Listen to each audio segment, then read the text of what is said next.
This is Optimal Living Daily, episode 1539. She believed she could, so she did, by Rachel Shanken of MindBodyWise.com. And I'm Justin Malik, the guy who's been reading articles, book excerpts, essays, sometimes stories, every day, including holidays, for over 4 years, covering personal development and minimalism on this show mostly. And we have a newer show called Optimal Living Advice that's hosted by life coach and actor Greg Audino, where he answers your personal development and relationship-related questions. I think it's a great idea, so please check it out. Subscribing to that podcast is a huge gift to us. You can listen and subscribe to Optimal Living Advice pretty much wherever you're listening to this show. And with that, let's get right to it and start optimizing your life. She believed she could, so she did, by Rachel Shanken of MindBodyWise.com. She believed she could, so she did. If you were to see me on the ride there, you would have thought I was headed to my own funeral. My body was wrought with fear and my veins were pulsing with adrenaline. Getting out of the car was one step closer to facing my deepest fear, the biggest challenge I'd ever constructed for myself. You see, to some, what came next would have been no big deal.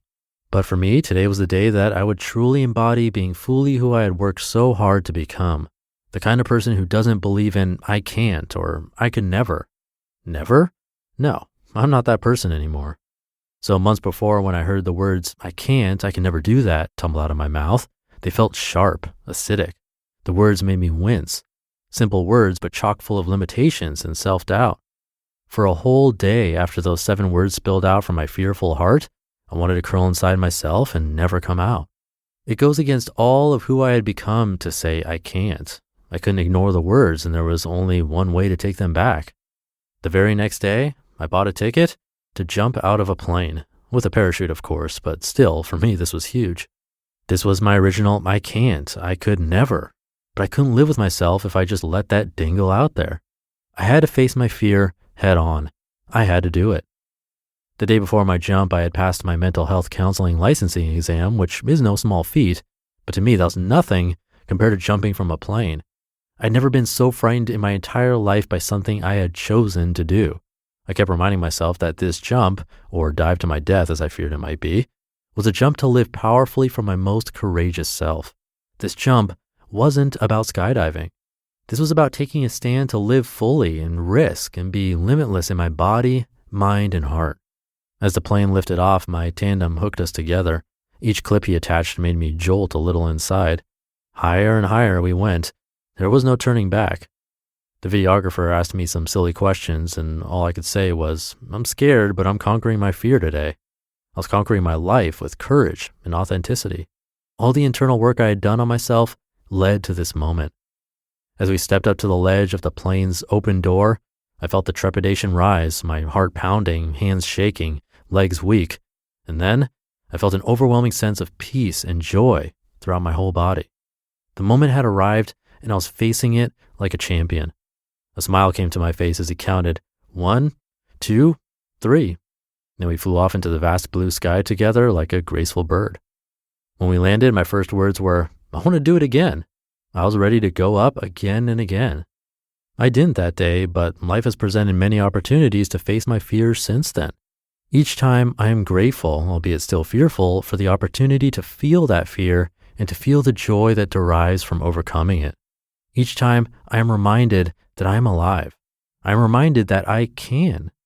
Here are some valuable lessons I learned about leaning into and flying with my fear. If I believe I can, I'm more willing to risk and live a more fulfilling life. For me, this is what it's all about. The life I want to live is about feeling the fear and doing it anyway. Even when it's a fail, it's a win if I went for it. The regret I feel, body, heart, and mind, when I don't lean into my fear is much worse than what I feel when I'm facing it. I want to look back and have as few regrets as possible. Living from fear would yield me a very regretful end. There's a voice of fear inside us all that's trying to keep us safe, but there's also a voice of yes, you can that's trying to help us to truly live. I have to be willing to listen to the yes voice. I can acknowledge and welcome the reality of fear being present without trying to banish it. Then I can choose to access the voice yes and let it be my primary guide. I can foster this by letting the yes voice be fully experienced in all my senses, my whole body, my breath, and my heart. It feels really amazing to face fear head on. Giving into my fear feels like shrinking, small, and shriveled. Leaning into my fear feels like I can soar like a bird. I don't have to jump out of an airplane to feel like I'm flying. Telling myself I can feels so much better than telling myself I can't. The anticipation is almost always worse than the fear during and after.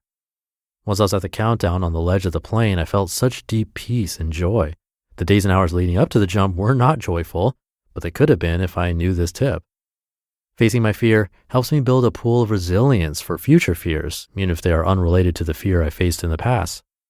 Each time I flex my courage muscle, it gets stronger. I just have to keep on flexing. No doubt life will keep presenting me with opportunities to flex. In case I forget about my ability to face my fears, I wear the lovely bracelet in the main picture that says, "She believed she could, and so she did," from Mantra Band. It helps me tap back into my courage and resilience. The next time you hear yourself saying, "I can't," ask yourself if that's who you want to be. We get such limited time to spread our wings and fly. Make your life meaningful. Lean into it. She said she could, so she did.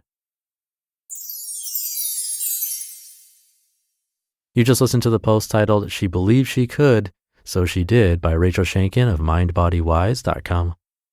Thank you to Rachel. Hope that one was a nice inspirational post for you on this Thursday. But that should do it for today. Have a great rest of your day. Thank you for being here listening every day. And I'll see you tomorrow for the Friday episode, where your optimal life awaits.